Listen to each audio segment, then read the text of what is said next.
Welcome to episode 2, The Mission. Today, I'm joined by Donna Weintraub, a community leader, a community advocate, a dedicated member who has lifted up young people and helped teach young people about the struggles and how to handle the struggles of anti-Semitism when they go off to college through a program called LEAP. Donna has interviewed people like Hen Mazig, Noah Tishby. She's appeared on national news, a real mensch. Donna is also a dear friend, someone I consider a dear friend. I hope she feels the same way. And Donna is a board member of Jewish Federation of Northern New Jersey, making her a colleague. Donna, I'm thrilled you're here. Wow, that sounded pretty cool. Thank you so much. Well, you are. Nice resume. You are cool. I should also say, as Donna knows, she's also my go-to sounding board.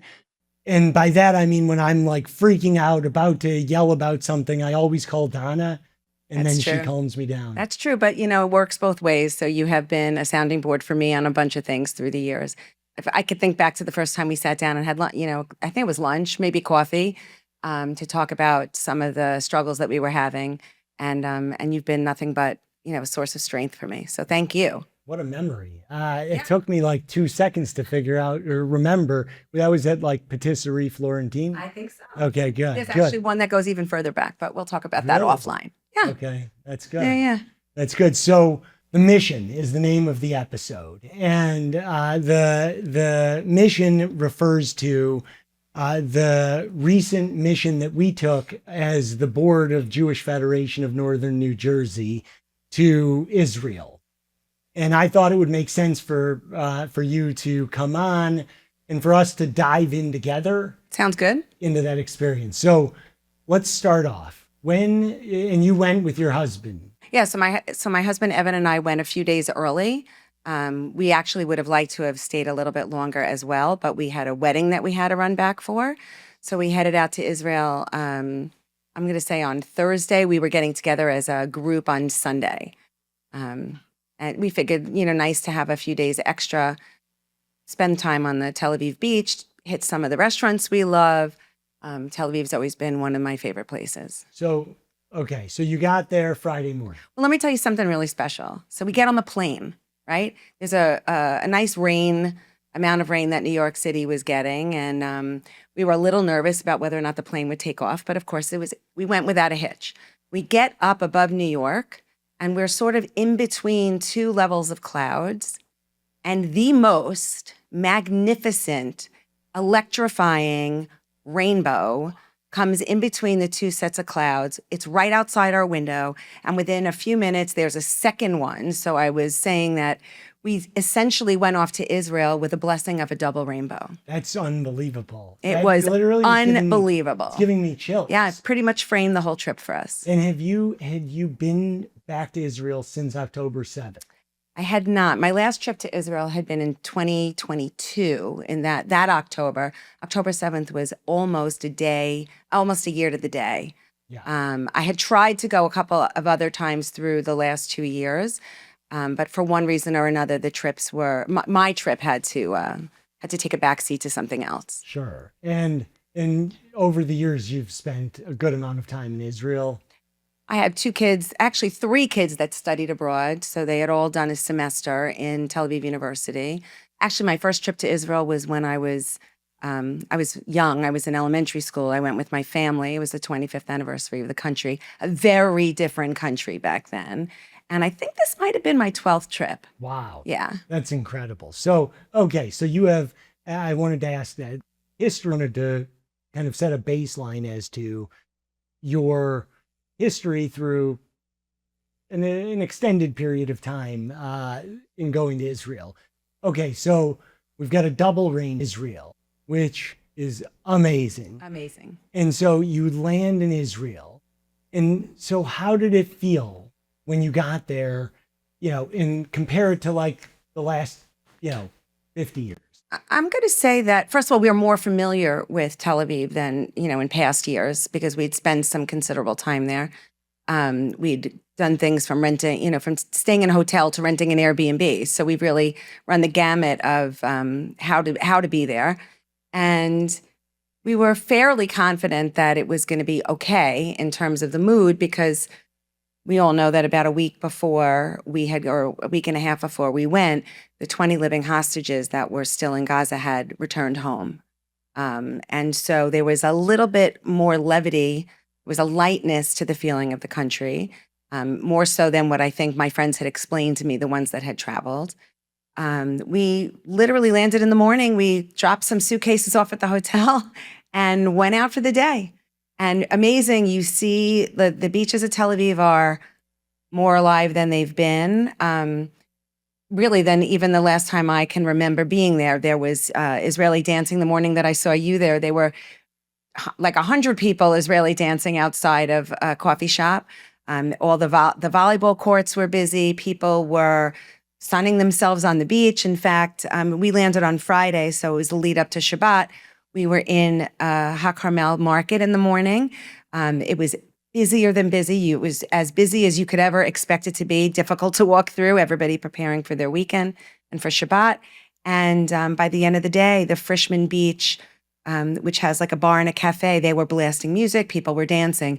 It was Shabbat on Friday. Right before Shabbat Beautiful. began. It was really something else. So the reason I want to get into such granularity is I think obviously the vast majority of people have not had a chance to be in Israel. And so I want to get into really each of the details of our trip, of our mission. And was it the highlight when you saw me and Joelle? Of course there was. Okay, because we met up Saturday morning. It was the best when you came rolling up, because we were all looking for you, and then we were all ready and excited to see you, to grab a cup of coffee, to be together in a place that we all love, and really, I think, to mentally prepare ourselves.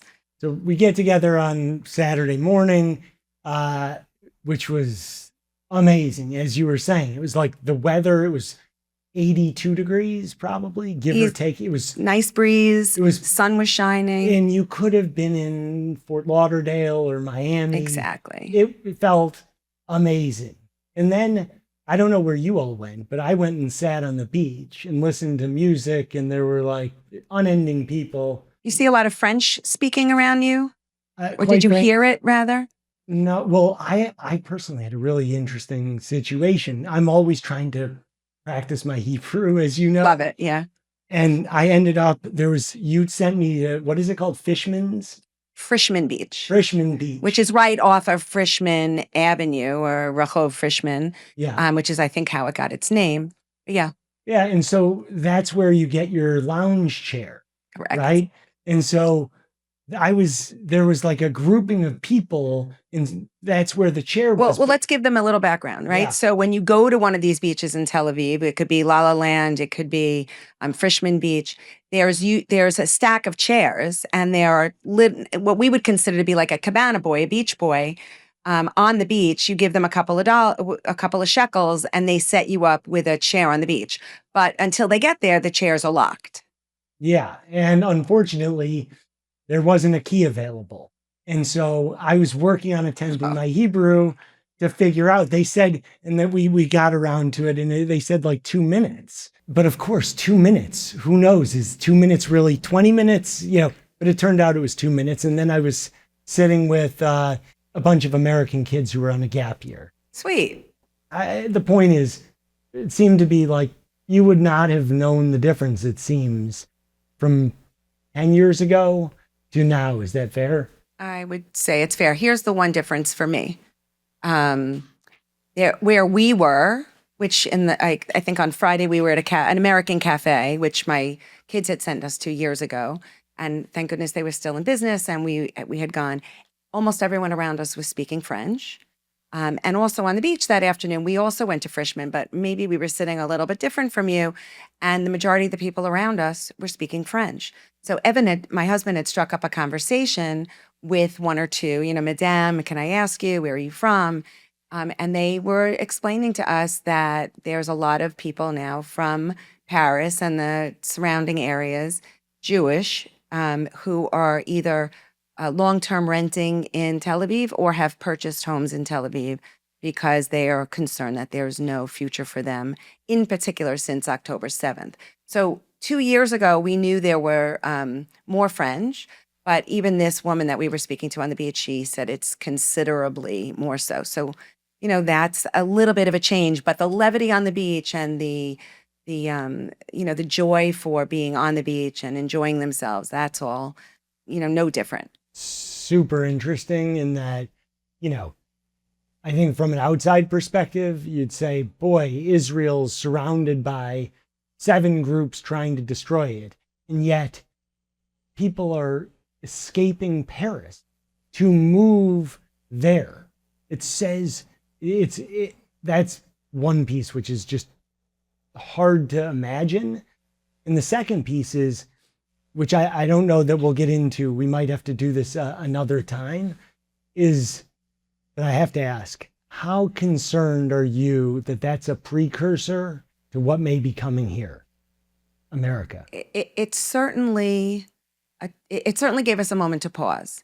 And they were asking us, just how bad is it in the United States? This particular woman that I'm thinking of, she has a sister who lives in California, and she's concerned for her sister in California. And she has expressed that they've been out there and that the western side of the United States may be feeling it a little bit earlier than where we are. And yeah, there's probably a lot to unpack there for another time. Unpack, and we're going to get into the mission.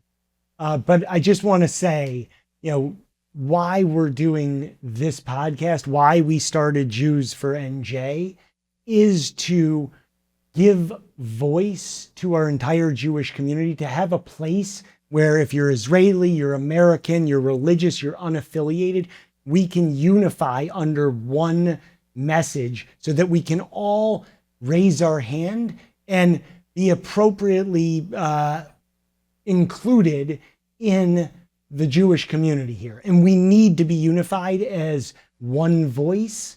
And so it's really important that we, in my opinion, have this venue and have Jews for NJ so that everybody can come together. And so I just want to remind everyone, sign up at jewsfornj.org, follow on Instagram at JFNNJ, that's Instagram JFNNJ, follow Donna Weintraub on Instagram. You can follow me on X, Daniel Herz 3.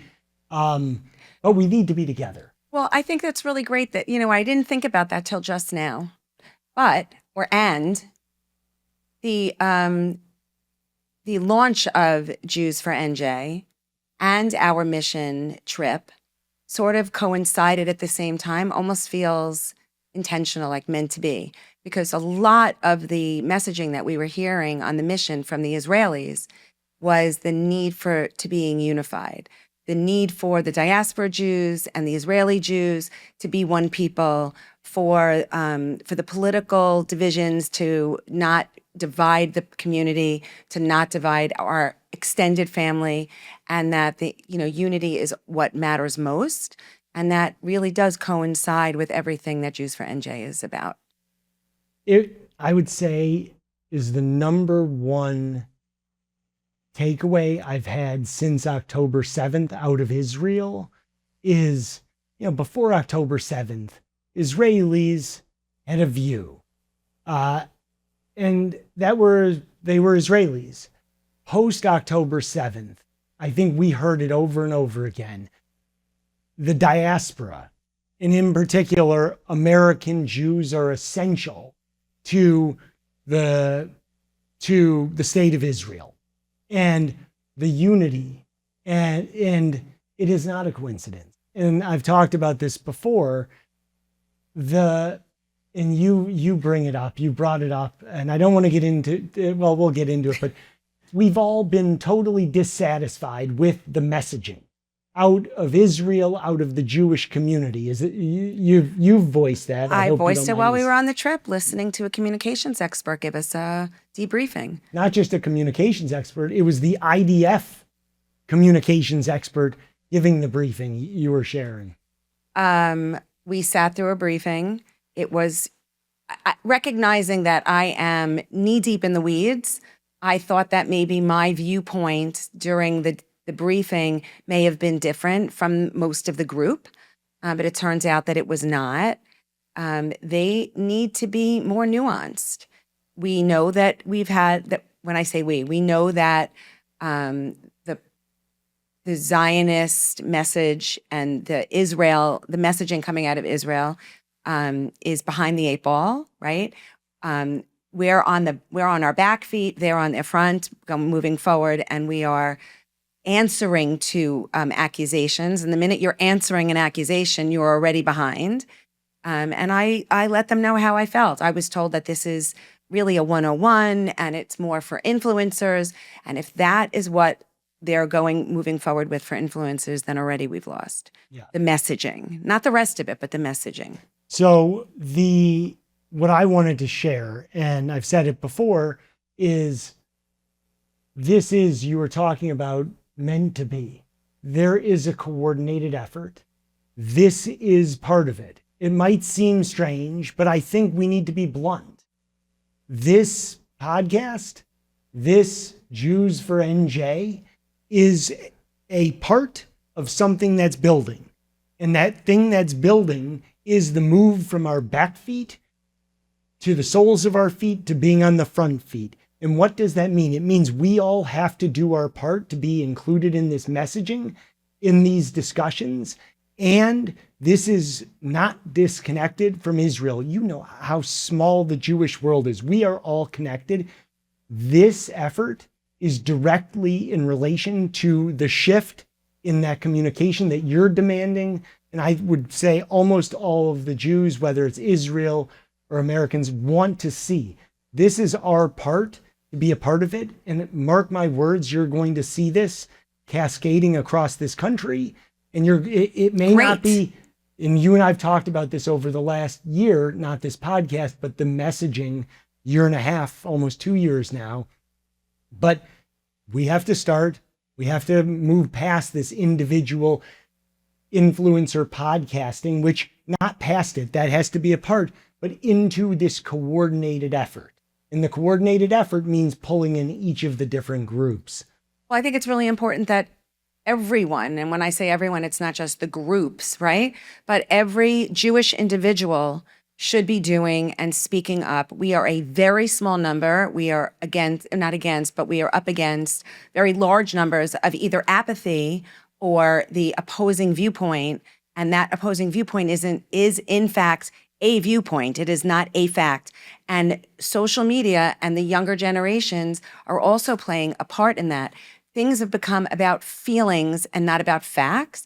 I can't remember which person we were speaking with, but I'm pretty sure it was at the Knesset, where the member of the Knesset had said something to the effect of, we have to stop acting on feelings, right? And start to believe our eyes. It's not what we want somebody to be, it's what they actually are, and we need to react or act based on what we see, not what we feel, not what we hope, not based on hope. And I think that's really important, right? If imagine if everyone within our community had the knowledge to at least speak up, the grounding to know who they are, and the foundation of knowing who their family is, what their own personal family story is, and what our Jewish history is. You don't have to be able to be a historian. You don't have to rattle it off, but just having read it, knowing what it is would make someone feel so much more confident in who they are. It would be less likely that they would be gaslit into being something else. A term, by the way, that I never really understood until all of the mental gymnastics started after and around October 7th. Yeah, and I would disagree with you on that point because you were sounding the alarm for years leading into October 7th as to what was happening in the schools. You have been there, and I said this when we got started, there's been no greater advocate for children and for teaching parents and teaching children as they head off to university to deal with anti-Semitism. This is not you responding to October 7th. This was you 10 years ahead saying we have a major issue here, and you pushing forward a program for our community called LEAP. And we're going to do a whole nother podcast on this. And part of this is going to be educating people so they have the talking points, so they understand, okay, this is what I can say, but I want to go back to the mission. I have to thank Jewish Federation of Northern New Jersey for sponsoring this podcast. I have to thank Jews for NJ. I want to re-encourage you to sign up at jewsfornj.org. Jewish Federation's been an incredible supporter, not just for this podcast, but for our community in its entirety, lifting up the most vulnerable, helping combat and doing everything they can to combat anti-Semitism, and of course, supporting Israel. So thank you to Jewish Federation of Northern New Jersey and to jewsfornj.org. So back to the mission. Right. So we get started on Sunday, right? Sunday. We started Sunday afternoon. Sunday afternoon, where we already spoke about, the first thing we did was we went and had a debriefing with the communications people at the IDF. Which was informative but unsatisfying. I think most of us in the room had seen the videos that they were showing us, knew most of the information that was given to us. Yeah. So a little unsatisfying, sure. And then we met with a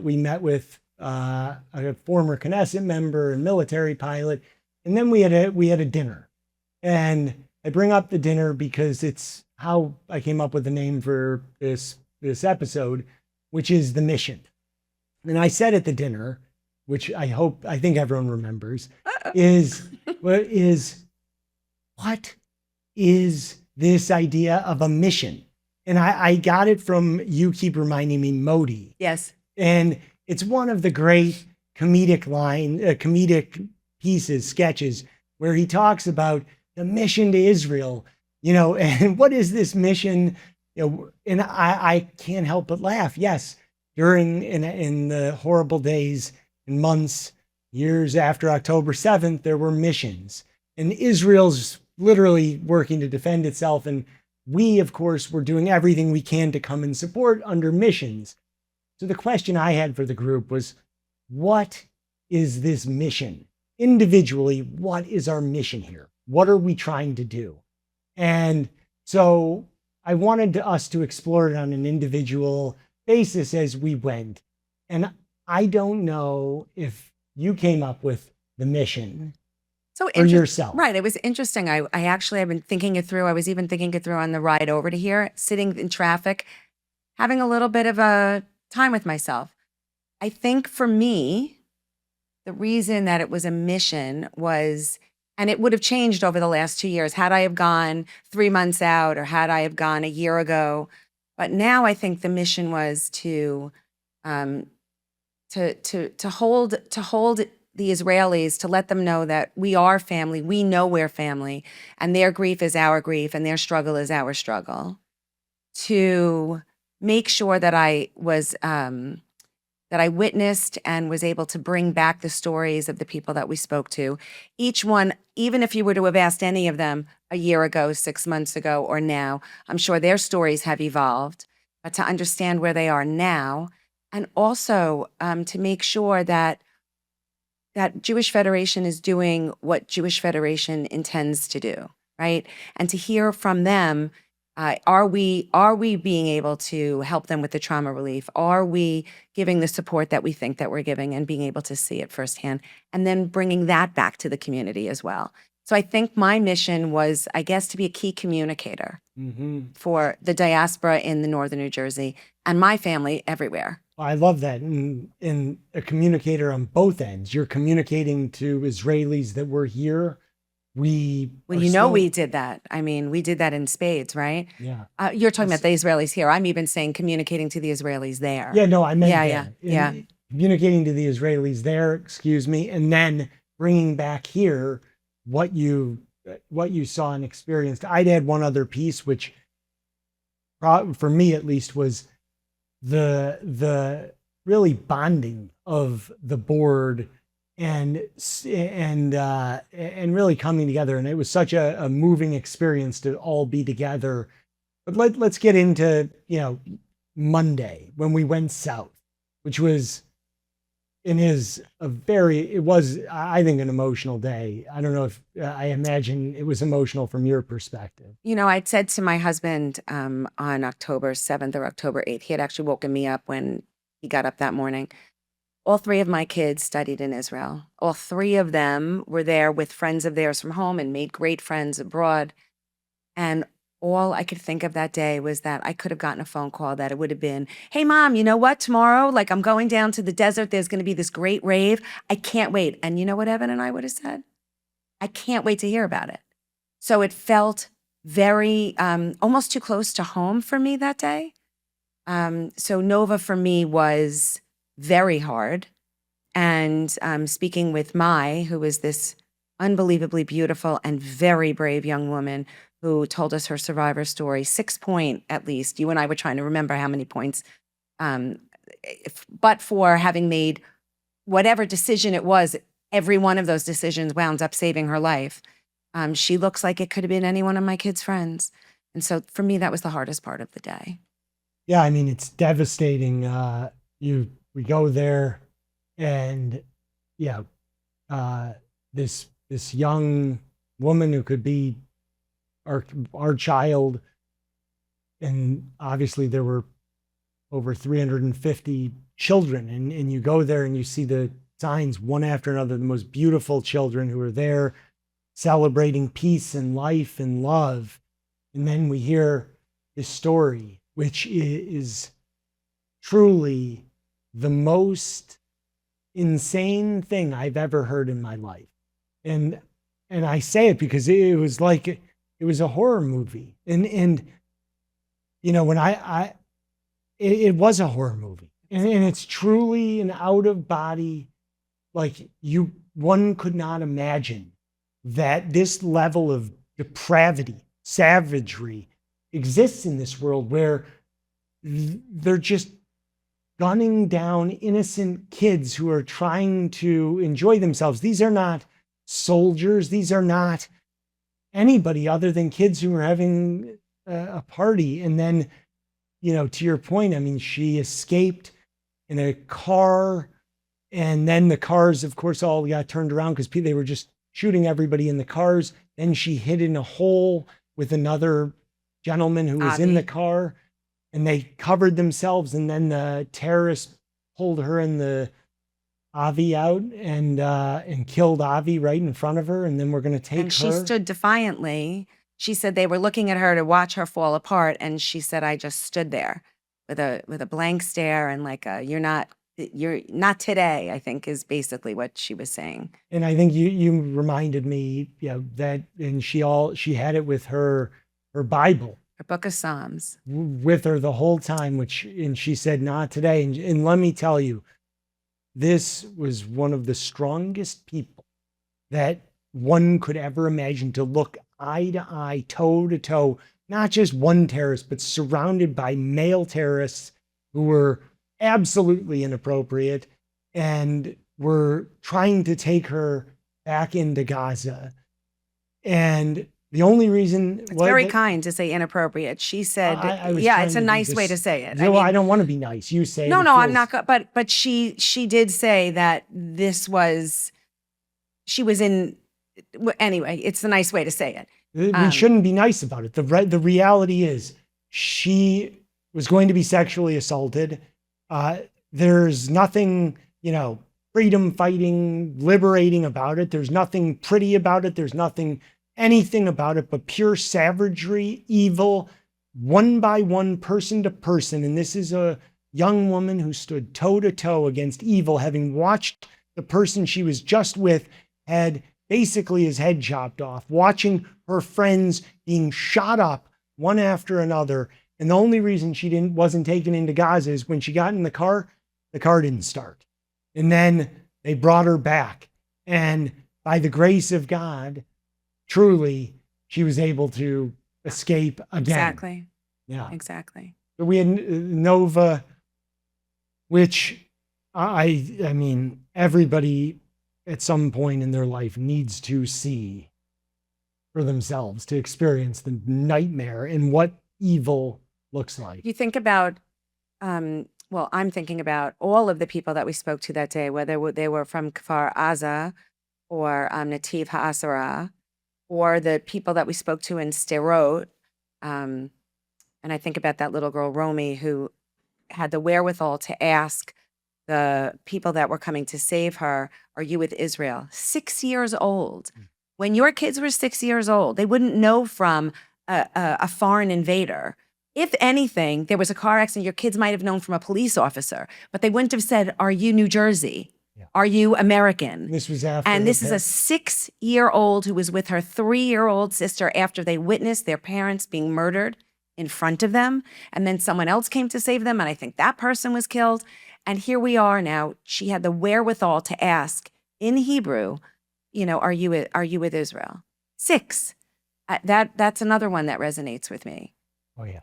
It's important. This is very important, what you're sharing, because most people haven't been, as we talked about, to Israel to hear what was going on a person by person basis. This terrorist attack is, it's so hard to In fathom. Kfar Aza, I'm sorry, in Nativ HaSara, we heard there were 3 terrorists that paraglided in, or maybe they parachuted in. It was Paraguay. Paraglided in. And they, only 3. And yet they were able to burn things to the ground, murder with 3 people. The idea of the devastation of that day, and they had tried to blow the wall that people complain about, but that wall actually saved some of the people in Israel. They said they had hundreds of Gazans on the other side of the wall. They had looked to blow it up so they could run right in, but they were not able to do that. The wall stood. Yeah, every other spot they tried to explode, they did, and that's where you had all the people running in. And we really saw 2 different worlds. One where you have a kibbutz that had several hundred people before October 7th, where only 18 people are back. It's devastated. It's still in ruins. And they lost their entire young community. Yeah, just 18, 19, 20-year-olds. Killed, brutally murdered in their own homes. And then you have a community where 70% is back, and they're rebuilding, and it's moving forward, which is incredible to see. And the resilience is incredible to see, and the determination to be there and to rebuild and not let this take them down is something else that it's otherworldly. Yeah, and so it was a brutal day to see what atrocities existed, and there's not anything that can overstate how horrible it was. So Tuesday, we visited more devastation, but in Tel Aviv directly, the Iranian ballistic missile that took out effectively 20 buildings. In Bat Yam, in southern Tel Aviv. And we spoke to a young woman, a young mother, I should say, who her building did not have a direct hit, but it was devastating. And she has, I don't remember if she said how many kids she had, but it's 3:00 in the morning and, and all hell is breaking loose. And there we are standing in the building, in the rubble, also from a reverberation, not from a direct hit. And just fascinating to see their shelter in that apartment, not a scratch inside that room. And yet everything outside of it, except for a mezuzah on one of the beams, was devastatedly destroyed.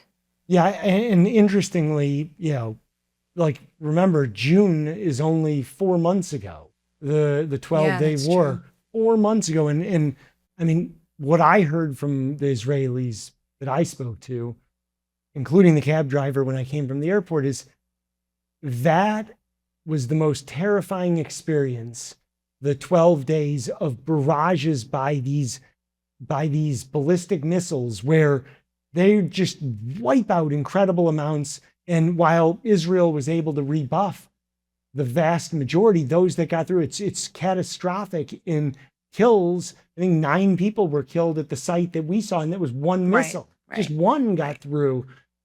And so for something like, for those, I think it was 13 or so days, people didn't go outside. They were completely locked down. And I think it's very hard it's very easy to lose track that was 4 months ago. And that's, you talk about trauma. And so maybe let's go forward to when we went north to our sister city, Do you want to- Nahariya. And Okay. I was thinking like we were with Meirav you wanna- Gonen. No, just Yeah. that lots of lives have been changed, Well, lots why of don't different you talk ways. about So that? That's- she is the mother of Romy Gonen, who was held captive for, I'm going to misquote it, but like something like 427 days. Or 451. 451, there you go. She was released along with Emily Damari. And she spoke about, her mother spoke not just about Romy and how Romy's doing and what her time was like, but also what she needed to do and how she needed to change in order to advocate for not just her daughter, but for all the hostages. It was a very moving and difficult, difficult to listen to. She is lovely, and that sort of framed, I think, then moving forward to Nahariya. Before you move forward, I have to say that discussion was one of the most spiritually moving experiences of my life. She is unbelievable. I mean, so she describes herself as, before October 7th, a relatively, simple person, not into politics or any of that. And her being the first parent who was speaking out, who spoke English, she really became a leading voice, and she changed the world. She did. She changed the world. And I say that because, and I think she would say that if she can do it, we all can do it. We all can change the world. We have to put up our hand and we have to take our steps forward. It doesn't mean do everything. It means, and I don't mean to plug it, but it means sign up at jewsfornj.org so that you can be part of this movement, so that you can be heard. We can all be heard collectively. But she changed the narrative to make the hostages a critical component. And she did it with the other parents, and she did it without being political, and she did it in the most incredible way where she is able to understand other people's perspectives. Not, you must listen to me. No, tell me what you're thinking. And that was wild. We could all take a lesson from that. Tell me where you're coming from. Let me understand why you say what you're saying. Let me realize whether or not we are on the same page. And it was so similarities where we have difference, and on television talking to the prime minister, to being at the forefront on television talking to the prime minister and going to event after event, and even still now in the newspaper, on the television. It's really amazing. But she had a purpose. And what was that saying that they kept saying, that Herz said? If you have your why, you'll know your how. Yeah, very good. Is that? Yeah, am I getting it right? I know the saying. Yeah. And I think she embodied that. Yeah. She, incredible spiritual person. And also unbelievably knowledgeable on philosophy, societal structures, like brilliant philosopher, untrained, but considerably more knowledgeable than most people. So true. And she must have enjoyed speaking with us because she stayed. And I know she sat and chatted with you and with Lori and a few other people, which really was very giving of her time and of herself, because she really was sharing so much. Yeah, it was that was incredible. Yeah. So we went up from there to Nahariya, our sister city, where the next part of your mission really began, which is to see the impact Jewish Federation of Northern New Jersey's having. And so why don't we dive into a little bit of what we saw and what we experienced? Sounds great. I mean, there was a lot there, right? We were inside of a shelter that Jewish Federation here, our federation, had donated to a community center. Just on this side, I had asked for a list of where one of my daughter's colleagues, his mother, used to be head of school at one of the schools where Jewish Federation had donated a new shelter. But we were able to see the explosion of the population of that city, partly because people who had been evacuated in the north had come into Nahariya, partly because victims of the Ukraine war had moved to Nahariya, and partly just because it's a fabulous city on the beach, that some of the schools had gone from maybe 300 students to 500 students, and now they're at 700 students. But this is like, we say the north. Just to be clear, Nahariya is 5 miles from the Lebanon border. So it was the most northern city that wasn't evacuated. So they only have 15 seconds from the time there's a warning of a missile to get into the shelter, which is almost no time and highly preventative for kids being able to go to schools if there isn't proper shelter. I mean, even just walking to school could be, I say could, we know it was difficult because we had spoken to some people from Nahariya earlier, about a year ago. You got to go from your house to your school and there are no shelters along the way. You can't do it. It's impossible. So here we are now. Nahariya now has shelters in place all over the city, which is fabulous. No small part to Jewish Federation for making that happen. So we did that. And, we were able to meet with people from Youth Futures and 2 other programs, one called Bayit Cham and one called Nirim, where they take at-risk youth from the Israeli society. If you are an at-risk youth in Israel, you may not get to the army, and having served is part of what makes you a part of the thriving society, and you really need to do that in order to be a successful adult.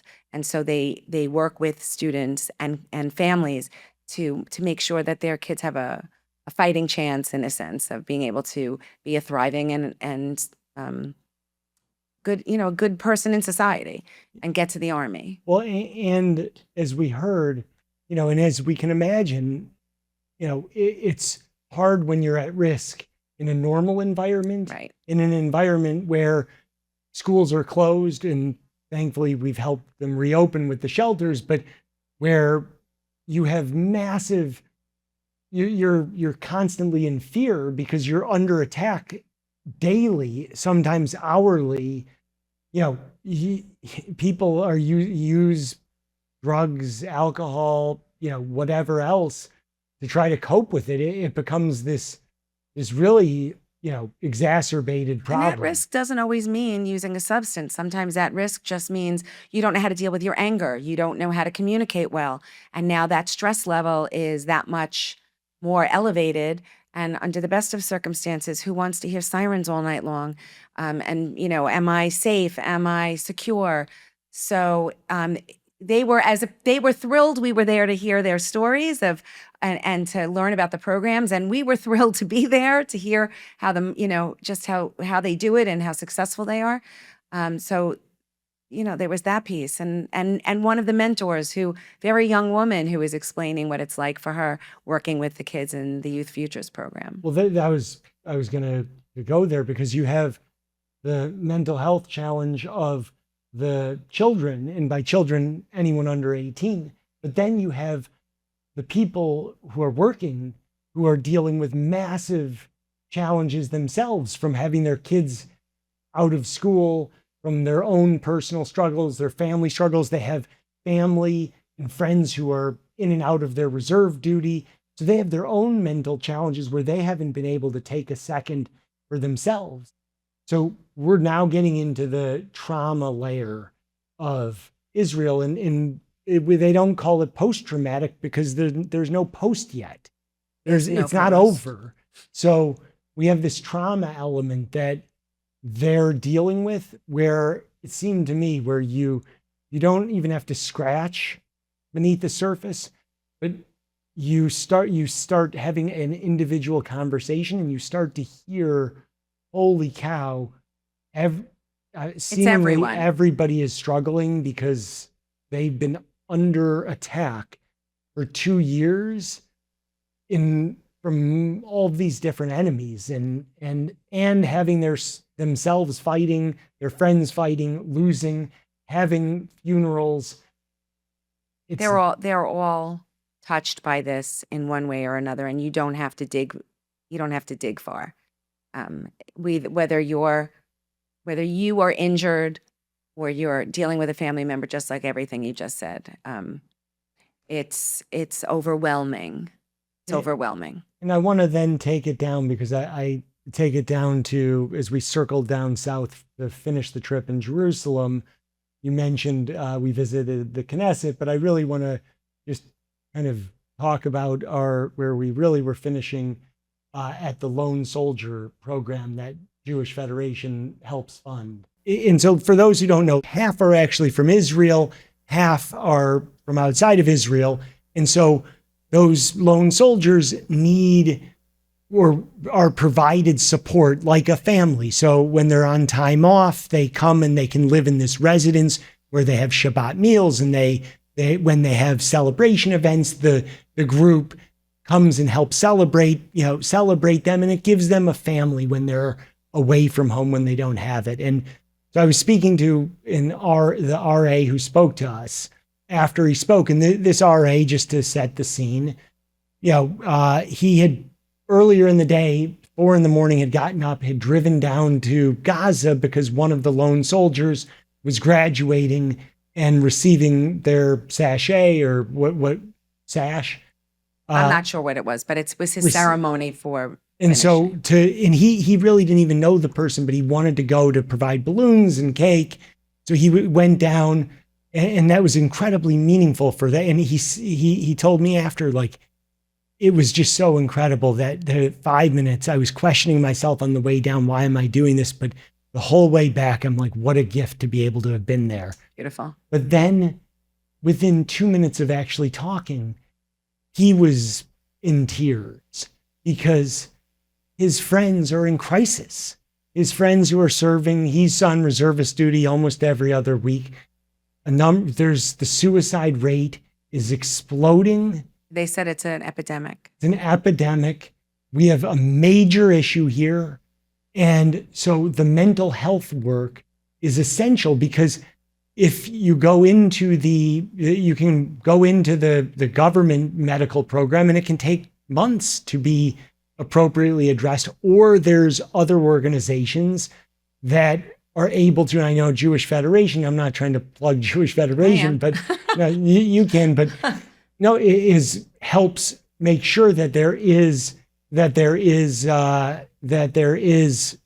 access to medical professionals immediately, providing counseling and professional counseling. And so speaking to that person, and I think we're getting to the end. I know I've taken a ton of your time, and thank you for doing it. Just thinking about the caregiver, right? He's an RA for the lone soldiers. He's taking care of them, making sure they're cared for. And here you are explaining how he needs care, right? He's crying to you. He has a burden that he's like, even just who takes care of the caregiver.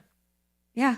I think you have served the mission extremely well. I mean, you delivered incredible love to our brothers and sisters in Israel. And I think you've done an incredible job communicating the complexity of the trip that we had. Can I add that? Please. When you said that one of the things you would add earlier on was that the board did this together and the bonding, you set that intention and you surpassed that. It was really, the group was incredible, and some people didn't know each other well, and we really had a shared experience. So I hope that will parlay itself into something greater for our community here at home. God willing. It was beautiful to be together. It was beautiful to be with your husband and the entire board. And I look forward to hopefully being with many more people in Israel in the coming years and celebrating hopefully great times. Donna, thank you for putting it together, and thank you for the opportunity to talk to you today. Thank you for taking the time. Pleasure. This was great.